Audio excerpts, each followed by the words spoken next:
Siapapun yang sering menembak pesawat akan ketahui hal ini. Jika tembakannya seperti ini, tidak hanya tidak sampai ke pesawat. Sebaliknya, dia malah mengorbankan nyawanya. Akhirnya laki-laki itu tewas terkena tembakan senapan mesin. Ketika yang lain melihat hal tersebut, mereka segera membuka kandangnya. Dan merpati-merpati itu lari kemana-mana karena ketakutan. Akhirnya, di bawah kepungan dan serangan sekawanan burung, mereka berhasil menembak jatuh helikopter. Di jalanan Columbia saat ini, sekelompok pemuda di kawasan kumuh berubah menjadi pemburu hadiah. Karena menembak mati seorang polisi akan menerima hadiah $2.000. Membunuh seorang inspektur polisi mendapat $5.000.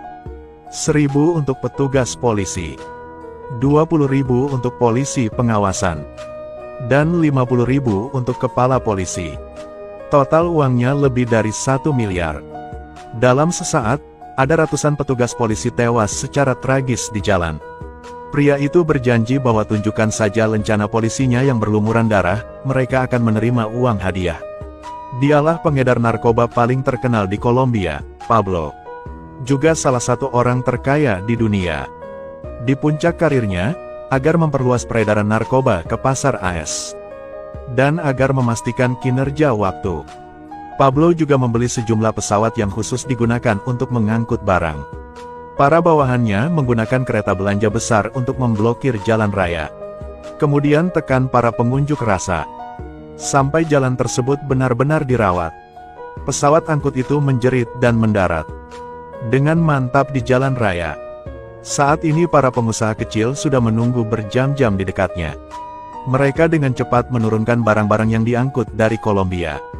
Lalu taruh di mobilnya. Di Colombia, harga 1 kilo barangnya $7.000. Tapi setelah ke Amerika, para pedagang akan mencampurkannya dengan gula bubuk.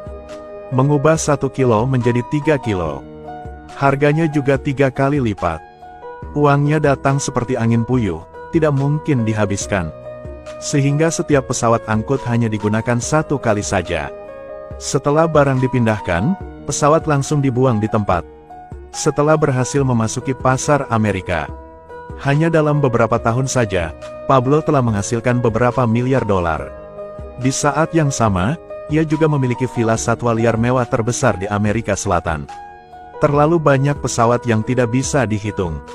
Agar kerajaannya semakin kuat, Pablo secara khusus membentuk pasukan sebanyak 40.000 orang. Dilengkapi dengan senjata yang tidak kalah dengan tentara pemerintah. Namun saat perdagangan narkoba Pablo sedang berkembang pesat.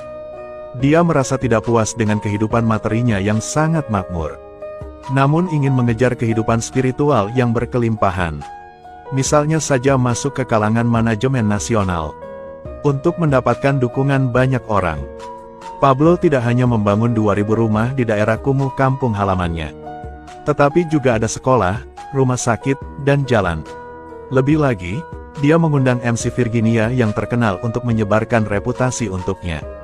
Apalagi, jaringan hubungan orang lain yang luas juga dapat membantunya. Tahu bahwa Virginia sedang mengalami krisis perkawinan. Pablo segera mencari seseorang untuk mengancam suaminya agar bercerai dengannya. Dia tidak suka berkencan dengan istri orang lain. Lain kali saat keluar, kau tidak lagi istri orang lain. Setelah melajang lagi, Virginia dan Pablo dengan cepat bersenang-senang. Keduanya mulai menjadi pasangan. Menghadiri banyak pertemuan kelas atas. Berteman dengan lebih banyak orang. Sebagai hadiah untuk Virginia, Pablo mengisi kopernya dengan uang. Akhirnya dia buang baju dan mengisi kopernya dengan penuh uang. Rasanya dipukul dengan uang sangat menyenangkan. Di sisi lain, narkoba menyebar dan menimbulkan kekacauan di seluruh Amerika. Presiden Ronald tidak bisa lagi berdiam diri. Dan mengirimkan orang untuk menekan pemerintah Colombia. Agar mereka harus pembatalan kebijakan ekstradisi dengan Amerika Serikat. Menyerahkan Pablo ke Amerika Serikat. Para pengedar narkoba segera mengambil tindakan. Untuk mencegah ekstradisi, Pablo memutuskan untuk mempercepat proses masuk ke kalangan manajemen nasional. Ia menghabiskan banyak uang untuk berkampanye dalam pemilu. Berdasarkan reputasi mulianya dan perbuatan baiknya terhadap masyarakat setiap tahun, Ia dengan mudah terpilih menjadi anggota DPR. Namun biasanya saat ini akan muncul masalah. Jalan politik Pablo tidak mulus. Menteri Kehakiman yang baru dilantik mengungkap, jalan yang dipilihnya tidak benar. Dia pada dasarnya tidak memenuhi syarat untuk masuk ke kalangan manajemen. Bahkan pemberitaan kejahatan yang dilakukannya saat masih muda pun diungkap, hingga menimbulkan keraguan secara masyarakat. Tak lama kemudian, Pablo terpaksa mengakhiri karir politik singkatnya. Namun di satu sisi ia menghabiskan terlalu banyak uang. Di sisi lain, merasa kalangan manajemen tidak adil. Oleh karena itu, dia putuskan buat serangan balik yang paling sederhana dan brutal. Pertama, dia membunuh si editor editorial yang mengungkap dokumen gelapnya. Untuk membungkam opini publik. Lalu dia bunuh karyawan Departemen Kehakiman yang menentangnya. Sebagai peringatan, dia suruh seseorang mengirim peti mati untuk menakuti hakim. Menyebabkan dia terserang penyakit jantung dan meninggal seketika. Tindakan ini benar-benar membuat marah kalangan atas. Mereka memutuskan untuk menawarkan hadiah untuk siapa berhasil membunuh Pablo. Namun mereka masih meremehkan sumber dayanya. Dia dari tamu menjadi tuan rumah.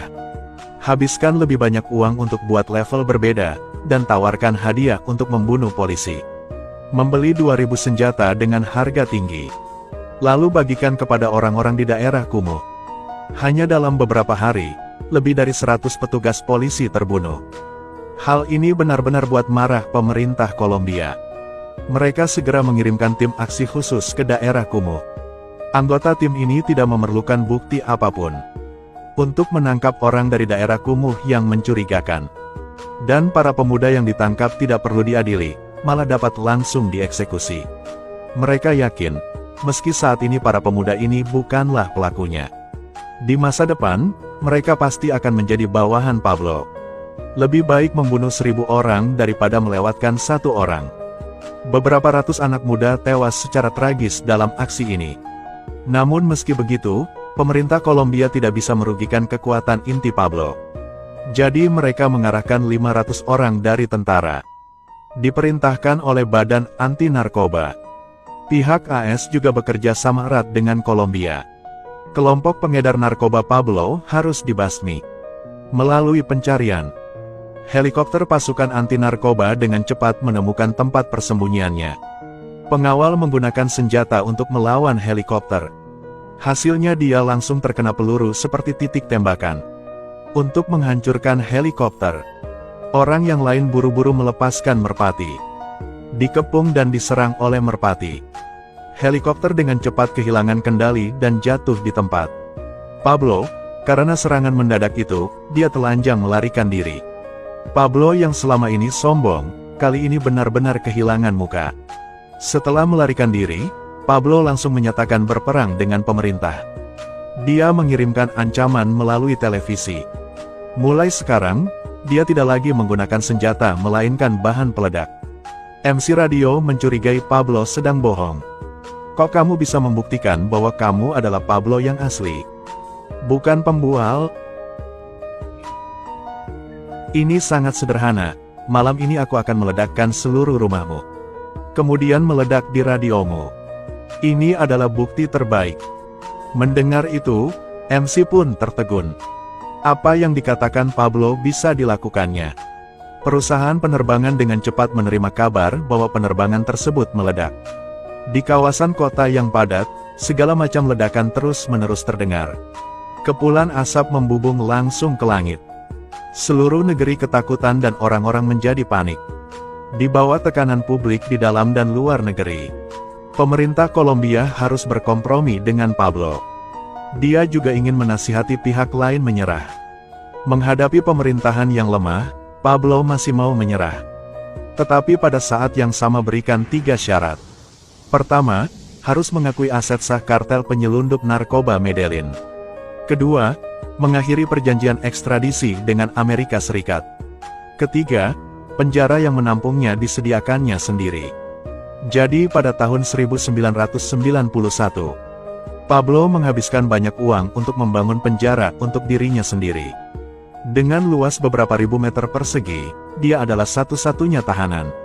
Penjaga penjara di dalam semuanya adalah juniornya. Setiap minggunya akan ada pemain profesional yang datang untuk bermain sepak bola bersamanya. Komentator profesional dengan antusias menjelaskan pertandingannya. Hingga lelah menendang, pertandingan dianggap usai. Usai bermain sepak bola, gadis-gadis dengan riasan cantik datang untuk ikut bersenang-senang. Ini sebenarnya adalah sebuah resort. Pablo makan, minum, dan bermain sepuasnya di penjara mewah ini. Dengan kebebasan mutlak, apalagi dilindungi oleh militer. Ini bahkan lebih aman daripada membangun kerajaan narkoba dirinya sendiri. Tak disangka, dua bawahan mengira Pablo akan kehilangan harapan. Berniat untuk mendapatkan lebih banyak keuntungan darinya.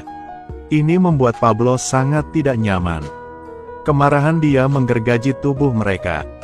Namun kisah Pablo membunuh orang di penjara dengan cepat menyebar ke media. Media tidak segan-segan memberitakannya. Mereka bilang pemerintah terlibat. Reputasi pemerintah terancam saat ini. Jadi mereka memutuskan untuk memindahkan Pablo ke penjara militer. Tapi sebelum tentara tiba, Pablo sudah melarikan diri saat menerima kabar tersebut. Namun saat ini situasinya sangat jelas. Pablo bukan lagi gembong narkoba yang berkekuasaan mutlak seperti dulu. Karena pemerintah tahu musuh dari musuhnya adalah temannya. Jadi mereka lepaskan pihak saingan Pablo. Gunakan ini untuk menghancurkan kekuatan Pablo. Pada saat yang sama, rekan-rekan Pablo ingin pemerintah membatalkan tuduhan terhadap mereka. Harus tergesa-gesa kerjasama secara erat dengan pemerintah. Lalu bersama-sama melawan Pablo. Menghadapi pencekikan tiga arah, selama terlibat Pablo. Entah mereka pengacara atau pembunuh, mereka semua dibunuh secara brutal.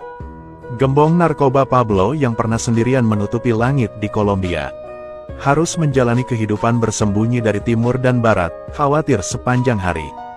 Di luar dugaan, pemerintah pun memanfaatkan kesempatan ini menangkap keluarganya. Jadi sandera. Tapi karena dia khawatir dengan keselamatan keluarganya. Tahu dirinya di kuping, dia tetap menelepon istrinya. Untungnya, waktu percakapannya cukup singkat. Sehingga polisi tidak bisa menemukan tempat persembunyian Pablo. Tapi beberapa hari kemudian, pada hari ulang tahun putra Pablo, dia menelepon keluarganya lagi. Kali ini polisi akhirnya menemukannya. Serangkaian tentara berbaris keluar dan segera sampai di penginapan tempat Pablo menginap. Sekarang dia sepertinya sudah kehilangan akal sehatnya. Terus-menerus mengajari putranya moto hidup yang telah dia simpulkan. Dengar, kamu harus belajar. Jika tidak bisa membuat semua orang menyukaimu, kamu harus membuat mereka menghormatimu. Jika mereka tidak menghormatimu, harus membuat mereka takut padamu. Paham gak? Saat ini, langkah kaki terdengar di luar pintu. Dia tahu akhir hidupnya telah tiba. Tapi saat ini dia sangat tenang. Pablo suruh anak buahnya untuk melompat keluar jendela dan melarikan diri, biar dia yang mengurusnya. Dia baru saja menarik tubuh gemuknya ke ambang jendela, sebuah ledakan terdengar. Lalu pelurunya datang sepadat hujan. Beberapa detik kemudian keadaan menjadi sunyi. Para prajurit perlahan mendekati jendela. Yang menarik perhatian semua orang adalah Pablo yang berlumur darah. Yang tergeletak di atas pecahan batu bata dan ubin. Raja obat bius yang pernah mengguncang bumi telah mati. Apakah Pablo buruk? Faktanya, Pablo banyak melakukan kejahatan yang membuat orang memandang rendah dirinya. Karena dia, banyak orang meninggal. Tetapi pada saat yang sama dia membantu warga sipil. Bangun rumah dan sekolah untuk mereka secara gratis. Hidupnya sangat kaya dan unik. Sangat sulit untuk mendefinisikannya dalam satu atau dua kalimat. Hingga saat ini, pengaruh Pablo terhadap generasi penerus belum hilang. Pasalnya, rumah yang dibangunnya masih dihuni lebih dari 10.000 orang. Itu sebabnya dia disebut sebagai sosok pemberani yang luar biasa. Oke, filmnya gitu saja untuk hari ini.